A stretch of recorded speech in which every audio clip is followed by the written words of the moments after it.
আবারও চিত্রনায়িকা পরিমণি আদালতে। শ্লীলতাহানির মামলায় তার জেরা করার জন্য দিন ধার্য করা হয়েছে। এই মামলার আসামি ব্যবসায়ী নাসির উদ্দিন মাহমুদ, তুহিন সিদ্দিকী, অমি সহ আরও একজন।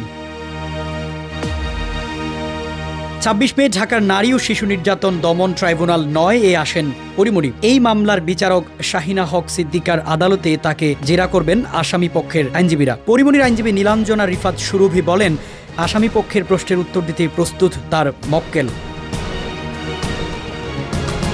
২০২১ সালের ৮ জুন রাতে ঢাকার অদূরের বিরুলিয়ার ঢাকা বোট ক্লাবে যান পরিমণি। সেদিন রাতে তাকে ধর্ষণ চেষ্টা ও হত্যা চেষ্টার অভিযোগ তোলেন তিনি। ঘটনার ৬ দিন পর ১৪ জুন সাভার থানায় মামলা করেন পরিমণি। নাসির উদ্দিন, তুহিন সিদ্দিকী, অমি ও অজ্ঞাত ৪ জনকে আসামি করা হয়। তদন্ত শেষে ৬ সেপ্টেম্বর নাসির, অমি ও শহীদুল আলমের বিরুদ্ধে অভিযোগপত্র দেয় পুলিশ।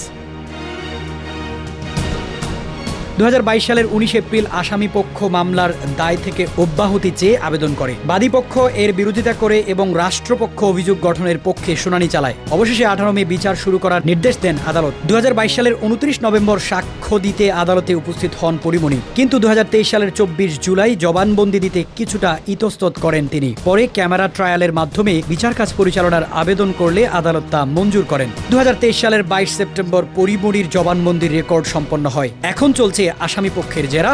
নতুন করে আলোচনায় এসেছে আলোচিত এই মামলা।